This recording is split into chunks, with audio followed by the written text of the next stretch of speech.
Hello, my name is Brad Beatty, and I'm going to be showing you this photo using four concepts to describe it to you.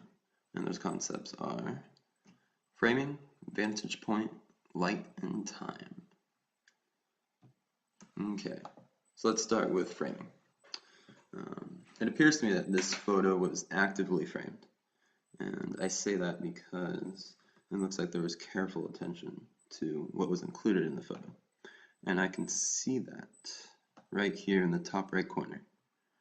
And you can tell there's this mountainous wall or rock wall canyon, but the photographer was sure to include the entire rock wall in the photo and not cut it off in any way. I also see framing in the fact that the train track is almost in the middle of the photo, almost splitting the left and the right side. And that actually takes us to vantage point. And the vantage point is interesting because we are on the train tracks. There's no particular angle to the shot. You're not looking down on anything or up on anything, it doesn't seem like. But the fact that you're on the train tracks, where you're on there, you can't see what's on the right behind the canyon, but you can see everything over here on the left.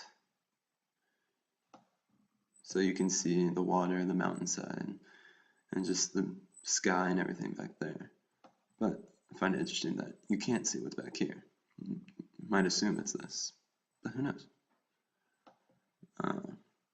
Let me go back for you. I also find it interesting, if you look closely, it looks like the train track goes around behind the canyon. And so the fact, from our vantage point, we can't necessarily see where the train tracks go. So I definitely found that choice interesting as well. In terms of time, it appears that this is still time. Even though we are on train tracks, there's no indication that there's movement going on. So in terms of that, it looks like it is still time. We could be fooled since we are on the train tracks, but there's no smearing of anything that's indicating movement or any person or animal of sorts that indicates that there's movement going on. And lastly, in terms of light, if you look in the sky here, it almost looks like there's a diffused light, almost like it's an overcast day, and that the clouds almost kind of give it a soft light. And so there are definitely shadows and highlights, so there are dimensions to the light.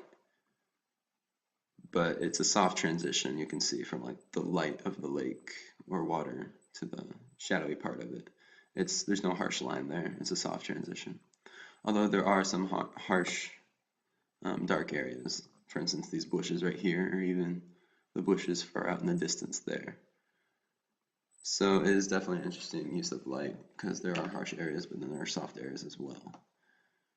And you can see too that just the detail on the rock wall is a little more defined, where it's more soft in the background. Well, this is me explaining this photo to you, and I hope you enjoyed it. Thank you.